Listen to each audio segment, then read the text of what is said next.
bilowgii curashada dowladda haatan jirta ayaa waxaa dalka ka jiray xaalad abaar oo aad u daran taasi oo saameyn xoog leh ku lahayd nolosha dad badan oo Soomaaliyeed. Madaxweyne Maxamed Cabdullaahi Farmaajo doorashadiisii kadib waxaa xaaladihii uu wajahay ka mid ahaa sidii dalka looga samata bixin lahaa abaartaasi iyo in la hirgeliyo siyaasad looga gaashaamanayo inaysan abaartaas la mid ah dalka soo marin. inaan abaar la qaybsado oo abaartan ilaahay keenay aad la dhibaatooteen oo cudurradeeda wadata inuu ilaahay naga dulqaado. laba wasiir muddo bil gudaheeda laba jeer ku soo noqdeen. taas waxay caddaynaysaa inaan idinla xanuunsannahay oo aan doonayno runtii abaarahan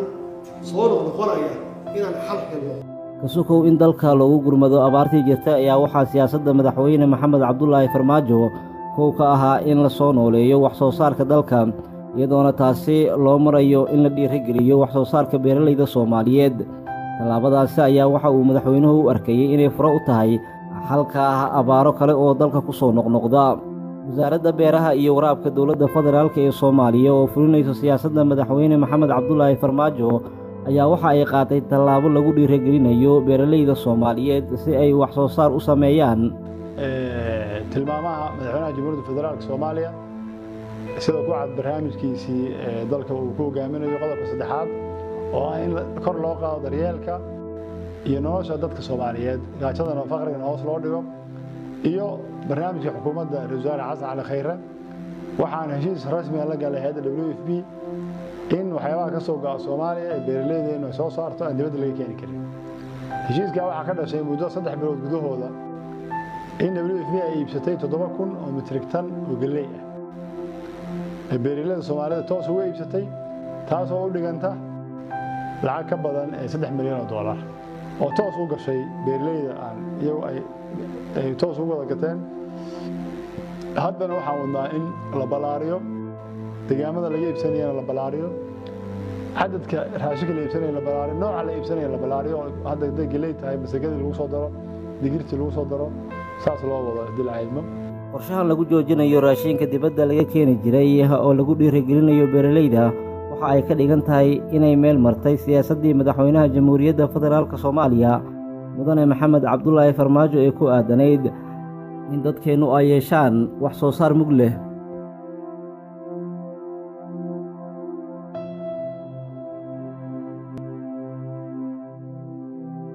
wasaaradda beeraha iyo waraabka dowladda federaalka Soomaaliya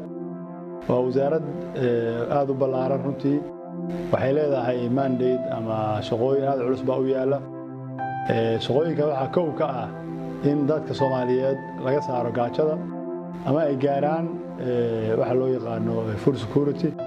beeraha Soomaaliya markaan ka hadlayno waxaan ka hadlaynaa 8.9 milyan oo hektar oo dhul la beeri kara. waxaan ka hadlaynaa 3 wabi Shabeelle, Jubba iyo Daawa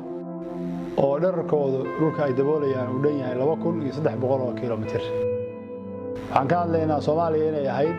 waddanka koowaad ee dhoofiya mooska Afrika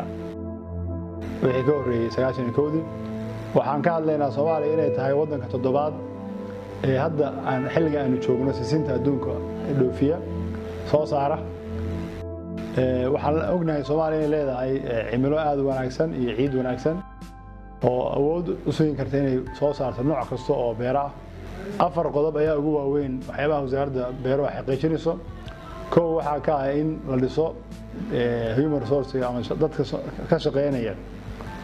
mashaariicda iyo shaqooyinka wasaaradda in iyaga horta la dhiso. qaabka loo dhisay waxa weeye in lagu soo kordhiyo wasaaraddii dad aqoon leh khubaro ah kuwii hore u joogay in la tababaro. wasaaradda beeraha waxay ku guuleysatay inay heshiis rasmi ah la gasho hay'adda horumarinta dibadda ee Turkiga. heshiiskaas oo ah in la dayactiro biyo-xireenkii Jowhar oo runtii haddii biyo-xireenkaas aan ku guuleysano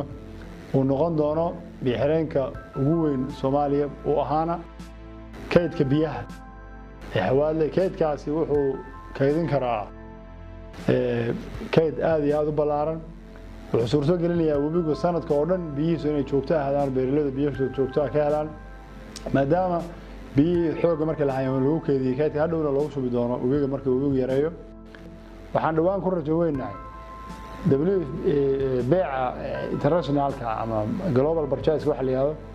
oo WFP ka iibsatay wadamada adduunka oo dhan Soomaaliya markii ugu horeysay ay gali doonto oo abuur ama production ama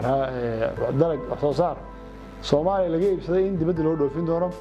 oo WFP ay u dhoofsan doonto dibadda inaan gali doono ayaan rajaynaynaa dhawaan kadib markaan ku guuleysanay 7,000 metrik tan oo galleyda oo ah standardka ama tayada bariga Afrika ay ka rabeen hay'addu ay u dejisay inaan buuxinay ku guuleysanay waxa wasaaraddu ku guuleysatay inaan heshiisyo iskaashi aan la galno wasaaradaha beeraha Masar, Suudaan iyo Turkiga kulligoodna waxaan ku heshiinay in wasaaradda laga kaba dhinaca khibradda dhinaca tababarada iyo dhinaca fulinta mashaariic waxaan ogtihiin media hore aan u gelinay heshiiska dawladda wasaaradda beeraha Masar la galay wuxuu sheegayaa in annaga iyo Masar aan la sameeyno beer